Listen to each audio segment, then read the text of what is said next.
Introduction: Why investing wisdom still matters. Every generation of investors believes it's facing something new technologies, new markets, new tools. Yet amidst the chaos of charts, apps, and hype cycles, the fundamental rules of investing remain timeless. Few have articulated these rules more clearly than Warren Buffett, the legendary investor and CEO of Berkshire Hathaway. In a candid interview, Buffett described his early missteps and the 3 principles that shaped his life's investing philosophy, lessons drawn from his mentor Benjamin Graham's classic book, The Intelligent Investor. This blog distills that conversation into a practical, personal guide. Whether you're a beginner buying your first index fund or an experienced investor fine-tuning your portfolio, these rules can redefine the way you see money, markets, and success. Section 1. The origins of a lifetime investor. Buffett's journey began not with success, but with curiosity. He bought his first stock at age 11, but for the next several years, he admits that he did all these crazy things, timing stocks, charting patterns, looking for magic formulas. It was, in his words, fun, but profitless. That period is instructive for every beginner. Most new investors try to predict prices rather than understand businesses. They search for shortcuts, the perfect stock tip, a trending ETF, or a trading app that promises easy profits. Buffett's early years show why that approach rarely works. The turning point: reading The Intelligent Investor. In 1949, Buffett discovered Benjamin Graham's classic book, The Intelligent Investor.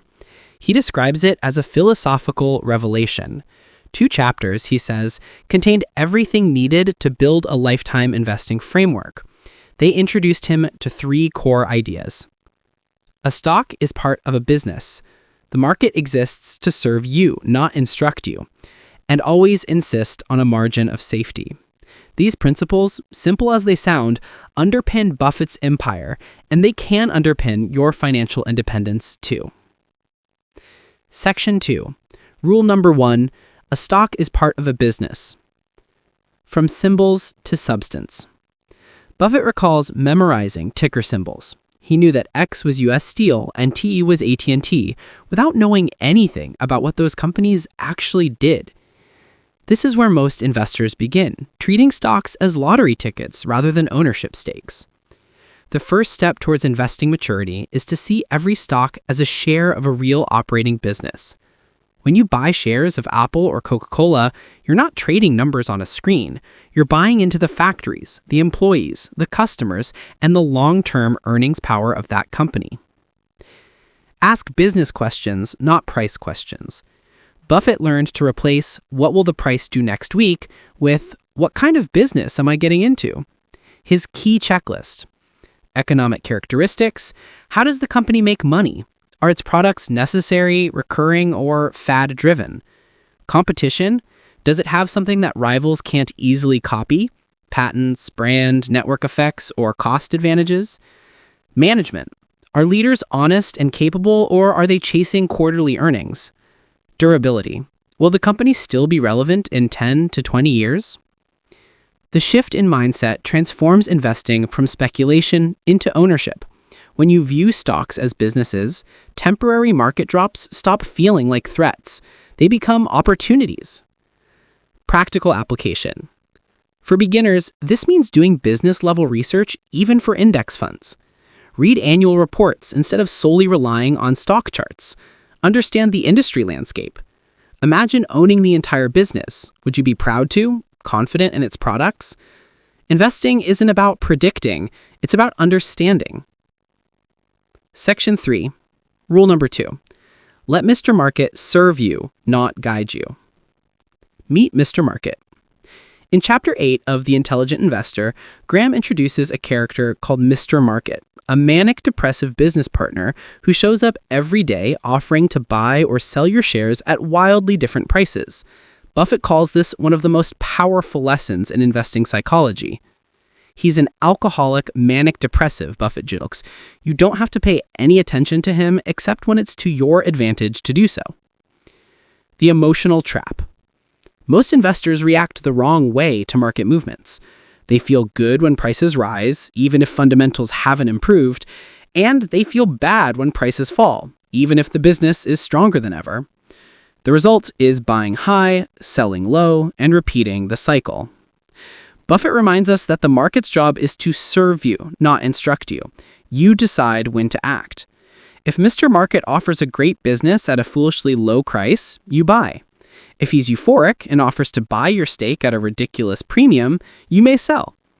Otherwise, you simply ignore him. Perspective check. Buffett points out that real-world businesses don't fluctuate like stocks. A farmland 10 miles away or an apartment nearby doesn't double or halve in value every year. Yet stock prices do, because emotion, not economics, drives the short term. Long-term investors gain an advantage precisely because they're willing to stay calm while others panic. How to apply this rule today? Turn off the noise. Checking prices hourly won't make you richer. Define your holding period. Buffett's favorite holding period? Forever. Focus on value, not volatility. Price tells you what you pay, value tells you what you get. Use downturns to accumulate. When quality businesses are on sale, buy more. Successful investing is less about intellect and more about temperament. Section 4. Rule number 3. Always insist on a margin of safety. What it means. The margin of safety is a buffer between what you pay and what you believe something is worth. Buffett uses a vivid metaphor. He says if a bridge says its capacity is 10,000 pounds and your truck weighs 9,800, you drive further and find another bridge. In investing, the future is uncertain. Markets change, mistakes happen, recessions hit. A margin of safety ensures you survive the unknowns. How to build your margin? Buy below intrinsic value. Don't pay fair value, pay less than what the business is worth based on earnings, assets, and growth potential. Diversify intelligently. Not too much, you can't know 50 companies deeply, but enough to protect against errors. Avoid leverage. Debt magnifies mistakes. Buffett famously avoids margin loans. If you're smart enough to invest, you don't need to borrow. Demand quality. Strong balance sheets, consistent profits, and honest management form an invisible margin of safety beyond price. Patience and discipline. Buffett often waits years for the right opportunity. He says, you wait till something kind of shouts at you. Most investors, pressured by news and social media, do the opposite. They act constantly, confusing movement with progress. Having a margin of safety means being willing to do nothing until the odds favor you. Section 5. The Castle and the Moat. Finding enduring advantage. What makes a business great? Buffett challenges us with a thought experiment. Imagine you could buy 3 businesses in your state to own forever. You can't sell them. How would you choose? You'd look for enduring competitive advantage, what Buffett calls the economic moat. Capitalism guarantees that profits attract competition. Every successful business becomes a target. Your job is to find companies whose castles are surrounded by moats so wide that invaders can't easily cross. Types of moats. Brand power. Coca-Cola is Buffett's favorite example. 6 billion people recognize the brand, associate it with happiness, and prefer it instinctively. No amount of advertising by competitors can replicate that emotional connection. Cost advantages. Companies like Walmart or Costco build moats through scale and efficiency. They can sell cheaper and still profit. Network effects. Platforms such as Visa or social networks become stronger as more users join. Patents or regulation. Pharma companies or utilities often enjoy legal or structural protection. Habit and switching costs. Once customers integrate software like Microsoft Office or Adobe Creative Cloud into their workflow, leaving becomes painful. The role of management. Even with a moat, the castle needs competent guards. Buffett emphasizes 2 traits: honesty and ability. He warns against investing with a crook or a dope, but ideally, he says, the business should be so good that even an idiot can run it, because sooner or later, one will. That's durability, a system that thrives beyond personalities. Section 6. How to think like an investor. Cast out the noise. Buffett compares investing to chess. Computers like Deep Blue evaluate millions of possibilities per second, but human masters succeed by instantly discarding 99.9% of bad moves. Similarly, investors succeed not by finding every opportunity, but by quickly eliminating bad ones. You don't need to study all 3,000 stocks on the exchange. Spend time filtering out the obvious no's, industries you don't understand, businesses without moats, or companies run by questionable leaders. Focus on what you can understand. Buffett calls this the circle of competence. It's better to be roughly right about a simple business than precisely wrong about a complex one. If you can't explain how the company makes money in 2 sentences, you probably don't understand it well enough to invest. The 20 punch card rule. Buffett often tells students, imagine you get a punch card with only 20 slots. Every time you make an investment, you punch 1. When the card is full, you can't make any more. This thought experiment enforces selectivity. With only 20 lifetime decisions, you'd study each choice deeply, ignore fads, and wait for high-conviction moments. Ironically, such restraint usually produces far greater returns than trading constantly. Section 7. Applying Buffett's principles in the modern world. Buffett's core ideas were born in the mid-20th century, long before ETFs, crypto, or AI stocks, yet they remain as relevant as ever because they focus on human behavior, not technology. 1. The stock as business mindset. Index investors, even if you invest in the S&P 500, recognize that it's a collection of real businesses, from Apple to Johnson & Johnson. Stock pickers, before buying, read the company's 10K report, earnings call, and competitor analysis. Treat research as ownership due diligence. 2. Dealing with market volatility. Ignore daily swings. Check your portfolio quarterly, not hourly. Use corrections as buying opportunities. Buffett's quote is, "Be fearful when others are greedy, and greedy when others are fearful." Set automatic investments. Dollar cost averaging into broad index funds mimics Buffett's discipline, investing regularly regardless of mood. 3. Maintaining a margin of safety. Pay attention to valuation metrics, price to earnings, PE, debt to equity, free cash flow, and return on capital employed, ROCE. Reveal if you're overpaying. Avoid hype. If everyone's rushing in, the margin of safety has likely disappeared. Keep cash reserves. Liquidity lets you act when bargains appear. 4. Finding modern moats. Technology, network effects like Apple's ecosystem, Google's search data, finance, switching costs like Visa and MasterCard, consumer, brand loyalty like Nike and Starbucks, healthcare, patents, and trust. The form may change, but the principle, sustainable advantage, does not. Section 8. The psychology of the intelligent investor. Buffett's philosophy isn't just financial, it's profoundly psychological. The hardest part of investing, he says, is not the math, it's controlling your own behavior. Common emotional traps. Fear and panic. Selling in downturns locks in losses.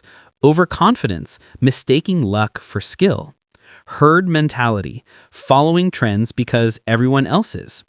Impatience, expecting quick results in a long-term game. The antidote is a clear philosophy and emotional detachment. Buffett often reminds investors that the stock doesn't know you own it. Your feelings about the company don't affect its earnings. Only your decisions do. Long-term thinking. Buffett's favorite holding period, forever, forces him to focus on enduring quality. This mindset aligns incentives. He thinks like an owner, not a trader. You can adopt the same mentality by tracking business performance, not price charts, reinvesting dividends, adding during downturns. Investing is not a sprint, but a lifelong partnership between you and your capital. Section 9. How to build your own Buffett-inspired portfolio. Step 1. Educate yourself. Buffett read every investment book in his local library before age 20. You don't need to match that, but commit to continuous learning. Start with The Intelligent Investor by Benjamin Graham, Common Stocks and Uncommon Profits by Philip Fisher, Berkshire Hathaway Annual Shareholder Letters. Step 2. Define your circle of competence. Pick industries you understand: technology, healthcare, energy, consumer goods. Avoid complexity until your knowledge deepens. Step 3. Identify moats and management. Research 3 to 5 companies with clear competitive advantages. Evaluate leaders for integrity and capital discipline. Step 4. Estimate intrinsic value. Use simple valuation tools: discounted cash flow models, historical earnings multiples, peer comparisons. Then buy below that value, your margin of safety. Step 5. Build gradually. Start with diversified ETFs or a few high-conviction stocks. Reinvest dividends. Add during downturns. Step 6. Stay the course. Review yearly, not daily. Focus on business results. As Buffett says, you don't have to swing at every pitch. Wait for the fat one. Section 10. Lessons beyond money. Buffett's principles extend far beyond markets. They teach how to think rationally under uncertainty, a skill applicable to careers, relationships, and life decisions. Focus on what's knowable. Don't waste energy predicting the unpredictable. Value integrity. Partner only with people whose character you trust. Be patient. Great outcomes compound over time, just like capital. Keep it simple. Complexity is often the enemy of consistency. These are not just investment maxims, they're life philosophies. Section 11. Modern takeaways for 2025 and beyond. AI, crypto, and meme stocks may change the landscape, but human behavior, greed, and fear remains constant. Automation and robo-advisors make investing easier, but they can't replace judgment. Simplicity outperforms complexity. Buffett's own portfolio, Apple, Coca-Cola, American Express, is concentrated but timeless. Investing is a marathon. Your biggest asset is time, not timing. Conclusion: the enduring power of simplicity. After a lifetime of investing, Warren Buffett's message is disarmingly simple. If you have 5 good ideas in your lifetime, you can get very rich. You don't need complex models or insider tips. You need clarity, patience, and discipline. Understand the business, ignore market noise, and buy with a margin of safety. Those 3 rules, born from the intelligent investor and tested over 70 years, remain the foundation of true wealth building. So as you begin or refine your investing journey, remember Buffett's advice. Treat every dollar as a worker. Give it a job that lasts. Quick reference: Buffett's 3 simple rules. Rule, principle, modern application. Rule 1. A stock is part of a business. Study fundamentals, not price charts. Rule 2. Let Mr. Market serve you. Ignore volatility. Act only when opportunity arises. Rule 3. Always demand a margin of safety. Buy below intrinsic value. Stay diversified. Final thought: if investing feels confusing, return to the basics. As Buffett proved, the best philosophy is simple enough to write on a napkin and strong enough to build a fortune.